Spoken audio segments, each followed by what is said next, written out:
Here's Sunday, chapter 12, entitled Home. As soon as he got home, he had a quick bath. His dad wanted the hot shower all to himself.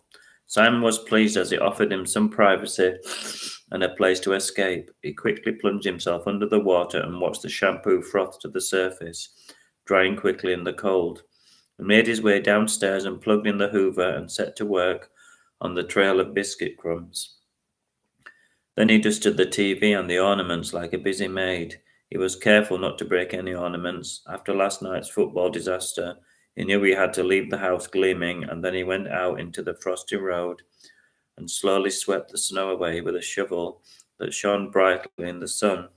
Before long, his hands were cold and hurting. He blew on them wearily. So this is where I'm bottom of the class, he thought sadly. He had no time for homework, only housework. With relief, he shoveled the last portion of snow away. He allowed himself 10 minutes to have a relaxing cup of tea before Alf came home and wrecked his peace as usual. He didn't have long to wait. With his customary slam, Alf returned. The first thing he said, was an order.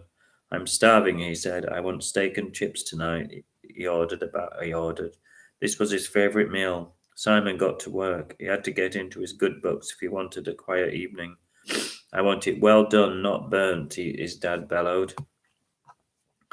He struck a match and the grill was lit with a blue flame that warmed Simon's hands. He carefully monitored the slowly browning steak with an eagle's eye. Finally, it looked perfect and he brought it on a tray for his dad to inspect. Not bad, he said gruffly, jabbing it with his fork. Where's the mustard? Damn, Simon thought, and ran back into the kitchen to retrieve it. He put the customary 50-pence sized blob on the plate and made himself scarce. Alf cut the pieces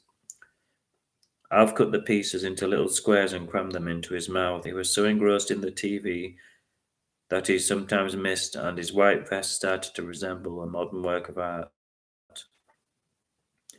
Alf was always happy when he was eating. It didn't matter what it was, and his favourite was steak and chips, followed by chocolate cake. Another favourite was chocolate chip cookies and ice cream. It was no wonder he was so fat, thought Simon. I'm finished with this program. It's rubbish, Alf bellowed. Come here and turn it over. Simon sighed and walked in, all the way from the kitchen. This needs a little explaining. Although Alf was only 3 feet from the screen, some months ago he had broken the remote by throwing it at the wall after one program had annoyed him so much. He was easily annoyed. It was now Simon's job to turn the TV over, as Alf was too lazy to do it himself. Although Simon was mild-mannered, this greatly irritated him. He punched the button on the TV and Alf grunted when the correct program appeared. Good job, he said, feeling confident. Simon spoke. Dad, he said quietly, can I read in my room? I have a headache. If you must, his dad answered. Don't know what you find so interesting in these damn books. I've got my newspaper here, he said in a superior voice. It's all the reading I need. Simon lay on his bed exhausted. In fact, he was too tired to read and he just stared at the ceiling. Coming up, chapter 13, Dream.